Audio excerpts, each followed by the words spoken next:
Hello అండి, ఈరోజు order వచ్చేసి మనం ఒక శ్రీమంతం ఫంక్షన్కి చేసామండి. సో ఏమేమి ఐటమ్స్ చేసామో అవన్నీ మీతో షేర్ చేసుకుందాం అని చెప్పి షూట్ చేశానండి. సో ఫస్ట్ అయితే మేము పాపడైతే ఫ్రై చేసి పెట్టాము, తర్వాత బెండకాయ కూడా ఫ్రై చేస్తూ ఉన్నాము. సో ఈలోపు ఇంకా పులిహోర కోసం అయితే రైస్ ప్రిపేర్ చేసి మళ్ళీ దానికి కోసం తాలింపు కూడా ప్రిపేర్ చేసుకుంటున్నాము. అండ్ ఇంకా వచ్చేసి మళ్ళీ సాంబార్ కూడా స్టార్ట్ చేసేసాము. సో పులిహోరకి రైస్ అయితే కుక్ అయిపోయింది అండ్ బెండకాయ ఫ్రై కూడా ఫుల్ రెడీ అయిపోయింది. ఈలోపు కొబ్బరి కారం కూడా రెడీ చేసుకున్నాము అండ్ సాంబార్ అయితే ఆల్మోస్ట్ రెడీ అయిపోయింది. నెక్స్ట్ పులిహోర రైస్ని కలపడం స్టార్ట్ చేసాము.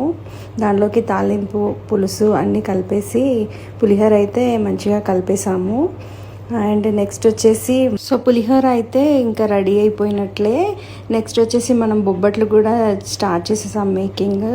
ఆ తర్వాత గుత్తొంకాయ అడిగారు, సో దానికోసం అయితే వంకాయని ఫస్ట్ డీప్ ఫ్రై చేసేసి నెక్స్ట్ గ్రేవీ ప్రిపేర్ చేసాము. ఆ గ్రేవీలోకి మళ్ళీ డీప్ ఫ్రై చేసిన వంకాయలను యాడ్ చేసేసి సో వంకాయనైతే మసాలా వంకాయ అయితే రెడీ అయిపోయింది, చాలా బాగా వచ్చింది. నెక్స్ట్ అయితే మామిడికాయ పప్పు కూడా ప్రిపరేషన్ స్టార్ట్ చేసాము and side by side methi vada కూడా స్టార్ట్ చేసేసాము.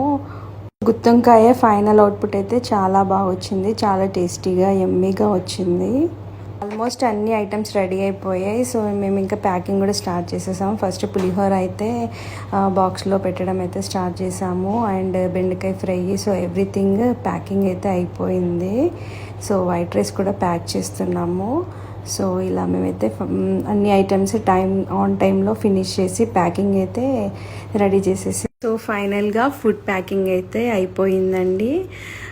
సో మీకు కూడా మీ ఇంట్లో ఫంక్షన్స్కి ఈవెంట్స్కి ఫుడ్ ఆర్డర్ చేయాలంటే please contact Vasavi cloud kitchen pure veg. Thank you.